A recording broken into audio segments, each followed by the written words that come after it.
When you walk into any coffee shop, restaurant, or retail store, you'll notice something fascinating about the people around you. Look closely at their behavior, their choices, the way they handle money. What you're witnessing is a real-time demonstration of why some people build wealth while others remain trapped in financial mediocrity. The stark reality is that most individuals are living paycheck to paycheck, and it's not because they don't earn enough money. The statistics are genuinely shocking. When researchers surveyed Americans about their ability to handle a basic $400 emergency, they discovered that 1 out of every 3 people simply cannot cover it. $400. That's less than most people spend on their monthly car payment. Yet, it represents a financial catastrophe for millions of working adults. This isn't a problem that affects only minimum wage workers or those in traditionally low-paying jobs either. This financial fragility spans across income levels, education backgrounds, and career paths. What makes this even more disturbing is that being broke isn't really about the amount of money flowing into your bank account each month. You've probably met people who earn 6 figures yet live in constant financial stress, while others with modest incomes seem perfectly content and secure. The difference isn't luck, and it's certainly not about having wealthy parents or getting some magical head start in life. The difference lies in the fundamental decisions people make with their money every single day. These decisions create patterns, and those patterns become habits, and those habits determine whether you'll spend your life stressed about money or whether you'll achieve genuine financial peace. The tragedy is that most people are completely unaware of the specific behaviors that keep them financially stuck. They blame external circumstances, bad timing, or simply not earning enough when the real culprits are hiding in plain sight. Today we're going to dissect the most common reasons why people remain broke. And more importantly, we're going to explore exactly how you can avoid these wealth-destroying mistakes. Some of these might surprise you because they're not the obvious ones that financial experts usually talk about. Others might make you uncomfortable because you'll recognize them in your own life. But understanding these patterns is the first step toward breaking free from them. The first major reason people stay broke is something that sounds almost too simple to matter, but it's absolutely critical. They operate without clear financial direction. Think about this for a moment. If you were planning a cross-country road trip, would you just get in your car and start driving randomly, hoping you'd eventually reach your destination? Of course not. You'd plan your route, identify your stops, and have a clear picture of where you're headed. Yet, this is exactly how most people approach their finances. They earn money, they spend money, they might even save a little money, but they have no specific financial destination in mind. Without clear targets, every financial decision becomes arbitrary. Should you buy that new gadget or put the money towards savings? Should you take on overtime work or focus on developing new skills? These questions become impossible to answer intelligently when you don't know what you're working toward. Financial goals provide the framework for making smart money decisions. When someone has a specific target, like eliminating debt within 2 years or saving for a house down payment, every spending choice gets filtered through that objective. The person with clear goals asks different questions. Instead of wondering if they can afford something, they ask whether that purchase moves them closer to or further from their financial target.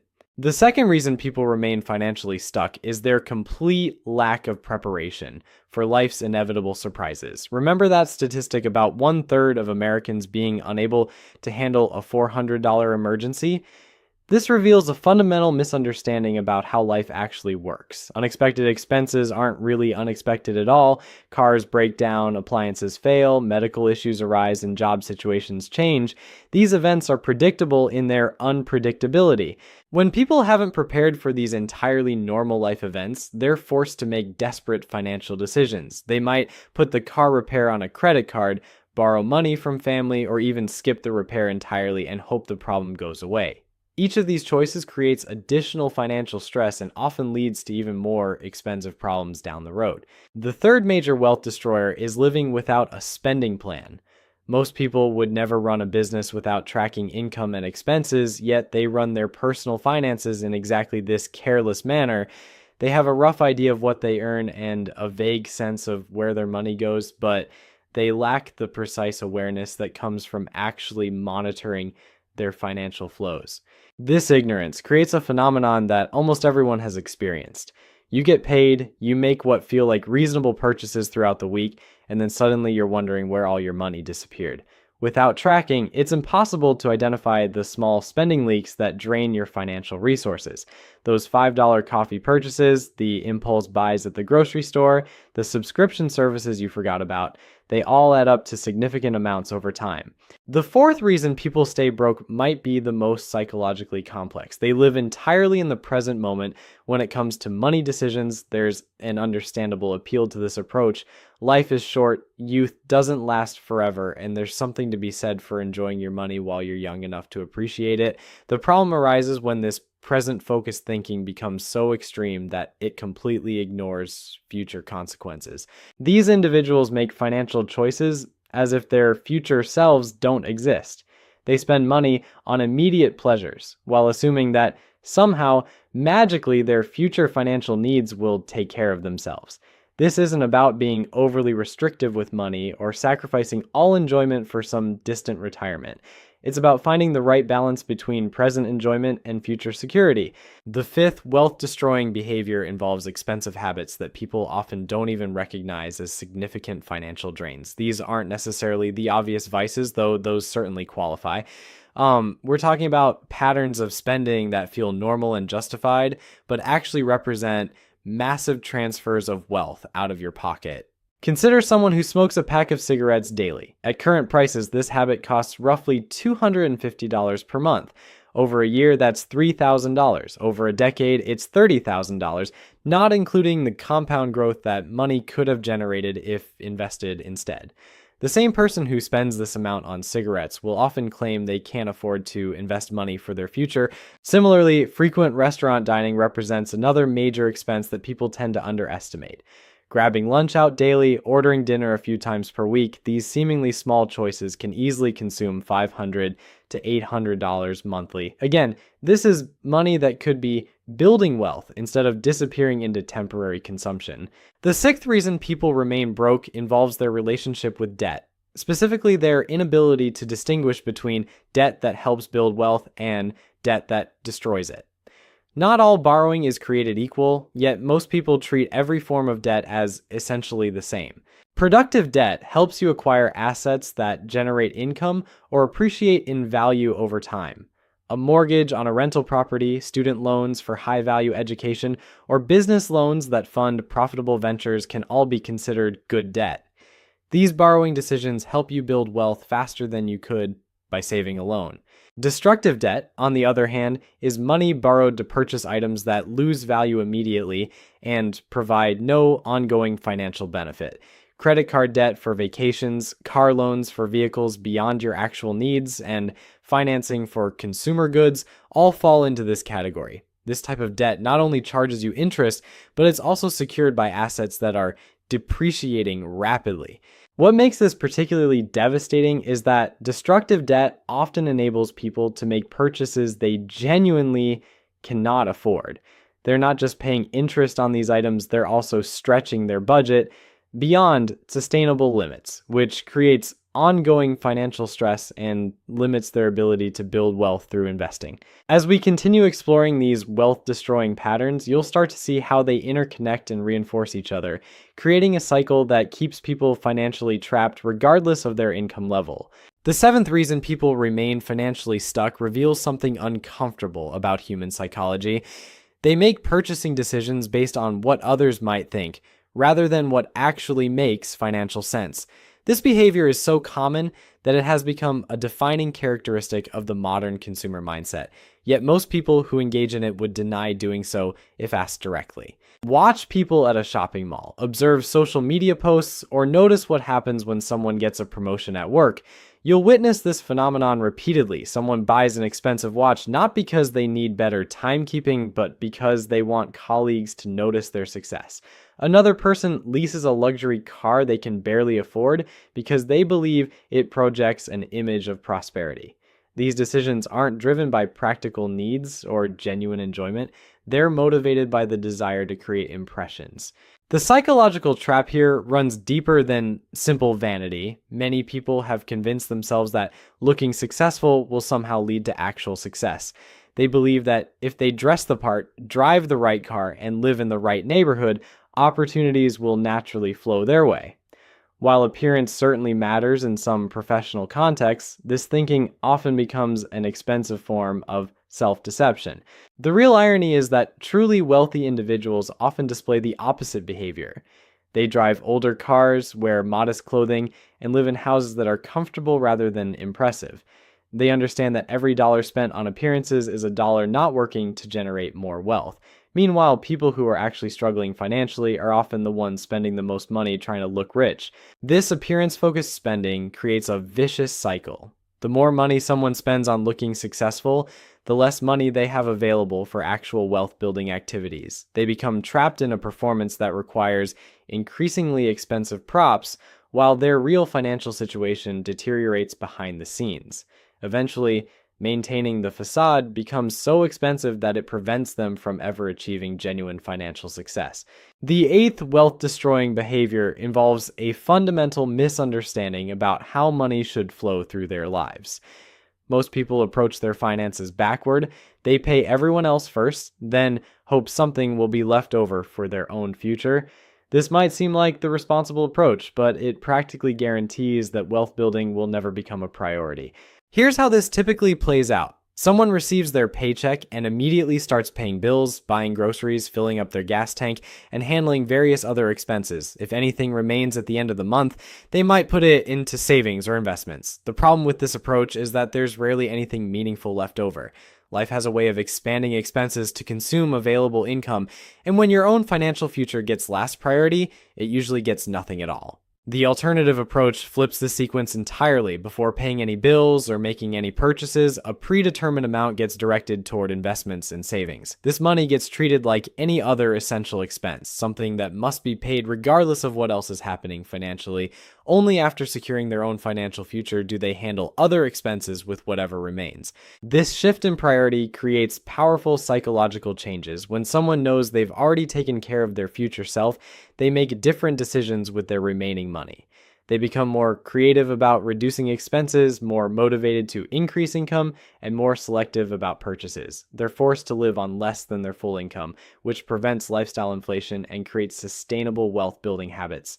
The ninth reason people stay broke connects to their relationship with risk and opportunity. While some people are reckless with money, others are so afraid of any financial risk that they miss opportunities for growth. They keep their money in savings accounts, earning minimal interest while inflation slowly erodes their purchasing power.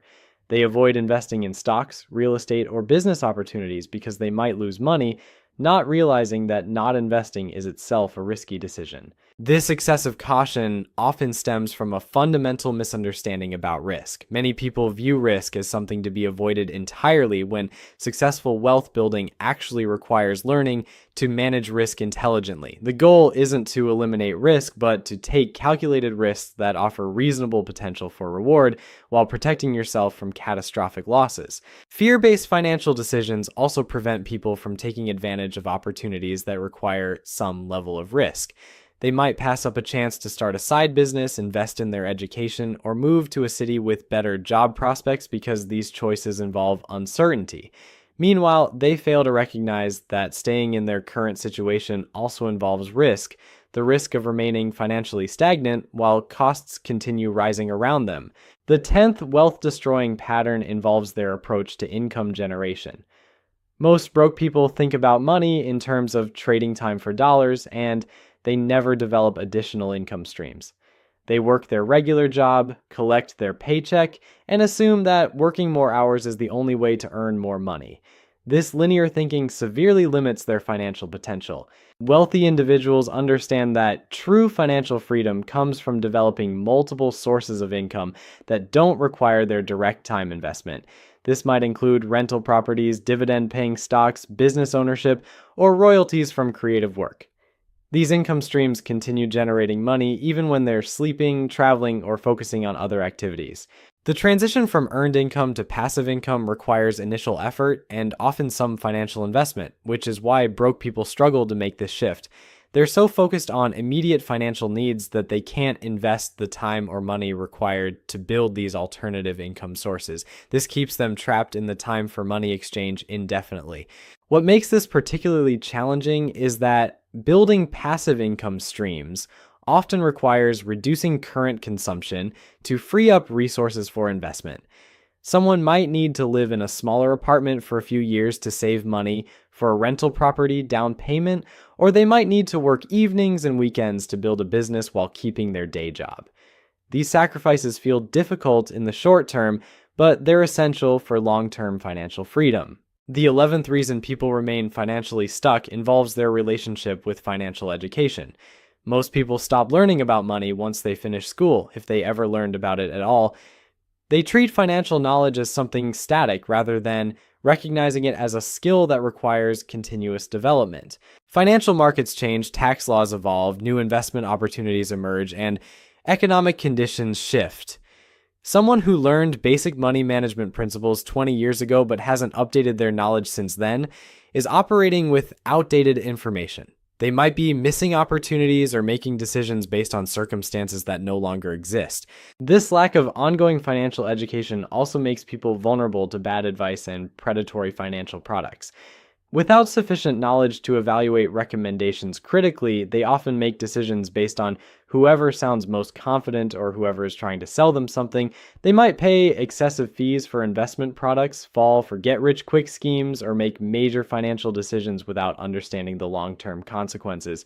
The wealth-building journey requires understanding concepts like compound interest, tax optimization, asset allocation, and risk management.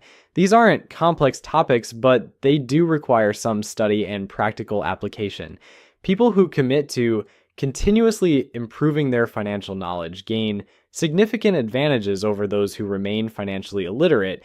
As we've explored these patterns, you've probably recognized some of them in your own life or in the lives of people around you. The encouraging news is that awareness is the first step toward change, and every one of these wealth-destroying behaviors can be modified with the right approach and commitment. The most important thing to understand is that breaking free from these patterns doesn't require a complete life overhaul or some dramatic transformation. Small, consistent changes in how you handle money can produce remarkable results over time. The key is choosing one or two areas where you're currently making wealth-destroying decisions and focusing on improving those specific behaviors. Start by examining your relationship with financial goals. If you've been drifting without clear targets, take time this week to define exactly what you want to achieve financially. Make these goals specific and time-bound. Instead of saying you want to save more money, decide that you want to accumulate $15,000 within 18 months. Instead of hoping to get out of debt someday, commit to eliminating all credit card balances within 2 years. Once you have clear objectives, every financial decision becomes easier to evaluate. When you're tempted to make an impulse purchase, you can ask yourself whether that expense moves you closer to or further from your goals. This simple filter will help you avoid countless wealth-destroying decisions without feeling like you're depriving yourself of everything enjoyable. Next, address your emergency preparedness. If you're currently part of that 1/3 of Americans who couldn't handle a $400 surprise expense, make building a basic emergency fund your immediate priority. Start small if necessary. Even $50 set aside specifically for emergencies is better than nothing. Gradually increase this amount until you have enough to cover several months of essential expenses. This emergency fund serves multiple purposes beyond just handling unexpected costs. It provides psychological peace of mind that reduces financial stress, and it prevents you from making desperate decisions when problems arise. Most importantly, it breaks the cycle of going into debt every time life throws you a curveball. The budgeting component requires honest assessment of where your money actually goes each month. You don't need complicated software or elaborate spreadsheets. Simply track every dollar you spend for 1 month, categorizing expenses as you go. This exercise alone will reveal spending patterns that might shock you. Many people discover they're spending significantly more than they realized on categories like dining out, entertainment, or small impulse purchases. Once you understand your current spending patterns, you can make informed decisions about where to reduce expenses. Focus on categories where you're spending more than you intended, rather than trying to eliminate all enjoyment from your budget. The goal is sustainable change, not temporary restriction that leads to eventual rebellion against your financial plan. Regarding expensive habits, calculate the true annual cost of your regular indulgences that daily coffee shop visit, the frequent takeout orders, the subscription services you rarely use. Add up these amounts and consider what that money could accomplish if redirected toward wealth building. You might discover that seemingly small expenses are actually major obstacles to your financial progress. When it comes to debt, develop a clear strategy for elimination, while simultaneously avoiding new destructive borrowing. List all your debts with their balances and interest rates, then focus extra payments on the highest interest obligations first. This mathematical approach minimizes the total amount you'll pay over time. Meanwhile, commit to avoiding new debt for consumer purchases. If you can't pay cash for something, you probably shouldn't buy it. The appearance-focused spending trap requires honest self-reflection about your motivations for major purchases. Before buying anything significant, ask yourself whether you're making this decision to solve a practical problem or to create an impression. If the honest answer is impression management, consider whether that temporary satisfaction is worth the long-term financial cost. Implementing the pay yourself first principle starts with automation. Set up automatic transfers from your checking account to investments and savings accounts immediately after each paycheck arrives. Start with whatever amount feels manageable, even if it's just $50 or $100 per month. The specific amount matters less than establishing the habit of prioritizing your financial future. As your income increases or your expenses decrease, gradually raise these automatic contributions. Many people find that they quickly adapt to living on less than their full income once the money is automatically diverted before they have a chance to spend it. For those ready to move beyond traditional employment income, start exploring opportunities to develop additional revenue streams. This might involve freelancing in your area of expertise, starting a small online business, or investing in income-producing assets like dividend stocks or rental properties. These ventures typically require time and effort before they generate meaningful income, but they represent the path toward true financial independence. The education component involves committing to continuous learning about money management, investing, and wealth building. Read books, follow reputable financial websites, listen to podcasts, or take courses that expand your financial knowledge. The more you understand about how money works, the better decisions you'll make throughout your life. Remember that wealthy people aren't necessarily smarter or more disciplined than everyone else.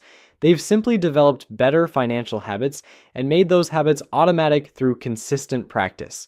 Every person who has built substantial wealth started with the same basic principles we've discussed today. The path from broke to financially secure isn't mysterious or complicated.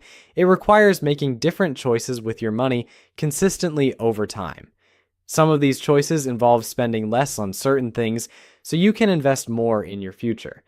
Others involve taking calculated risks to increase your income or develop new revenue sources. What separates people who successfully build wealth from those who remain financially stuck isn't luck, inheritance, or exceptional income. It's the willingness to acknowledge wealth-destroying behaviors and systematically replace them with wealth-building habits. The sooner you begin making these changes, the more time compound growth has to work in your favor. Your financial future isn't determined by your current circumstances or past mistakes. It's determined by the decisions you make starting today. Choose to break free from the patterns that keep most people broke, and you'll join the minority who achieve genuine financial freedom. The question isn't whether these principles work, it's whether you'll apply them consistently enough